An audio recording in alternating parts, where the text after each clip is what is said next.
Thank you for tuning in to Fitness on Fire TV. This is Josh, and this is our second video on how to swing a kettlebell the right way. Today, part 2, we're gonna shore up all the small pieces that might have been missing in your kettlebell swing from the first video. So in the first video, we actually worked on what we call the power swing. The power swing is where we hike the kettlebell, we stand up with it explosively, we hike it and we set it down. So this is just a chance for us to get used to what the kettlebell feels like in between swings.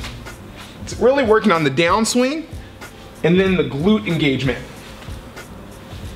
So that's your power swing. So what I wanted to do today in this second video is show you what some continuous swings would look like and answer any questions that might have come up from the last video. There's a couple small details I want people to pay attention to when they swing the kettlebell. The first one is what I'm gonna call the upper triangle. The upper triangle is gonna be basically from your crotch to your two knees. We're gonna make a triangle here.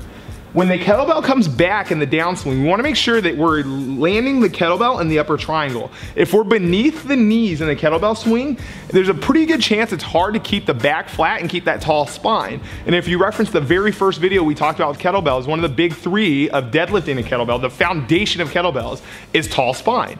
So when I swing a kettlebell back, I wanna make sure that every time the kettlebell comes back, it's in the top triangle and I'm almost aiming it at my crotch as I get out of the way. The second part is making sure that we stand up tall, but we're not over tall. And this is something I see a lot in the gym when people swing a kettlebell. When people swing a kettlebell, a lot of the times they mistake glute activation for rounding their back and getting over tall. This puts compressive force on your lumbar spine and we never want that. And so we want to stand up tall, and tall would be like we have a little string hanging out of our head that's pulling us up to the ceiling. We're not over tall where our back's arched, we're just tall as we possibly can stand. The last point that I want to make sure that we really drive home for you today is the glute activation. Your glutes are responsible for swinging the kettlebell, your arms are not. So really your shoulders shouldn't do very much work in a kettlebell swing. Your glutes are responsible for the kettlebell swing. So here's a couple kettlebell swings, and I'm gonna show you what it looks like to actually get the glutes to engage. We're gonna show you what it looks like to aim the kettlebell in the top triangle and stand up tall but not over tall.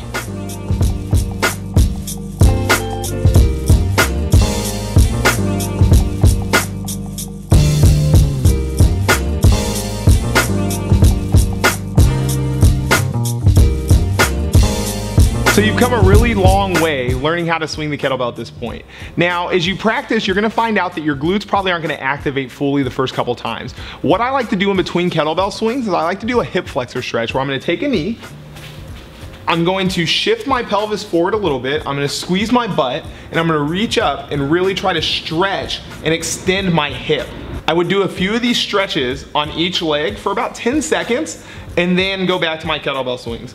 In between swings, I'm gonna go back and do some hip flexor stretches. Swing, hip flexor stretch, swing, hip flexor stretch. This should hopefully keep your back from aching or any of that kind of stuff because your body's gonna be able to actually extend the hips fully because we open the hips up with the hip flexor stretch and then we use the glute activation to extend the hips even better.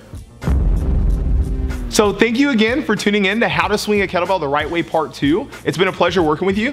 If this is helpful, do me a really big favor. Actually leave some comments and give me some feedback underneath. You can also subscribe to the YouTube channel as we have a whole lot more on the kettlebells coming your way.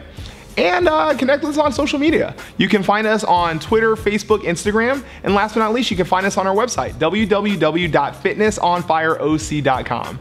Ignite your passion for fitness.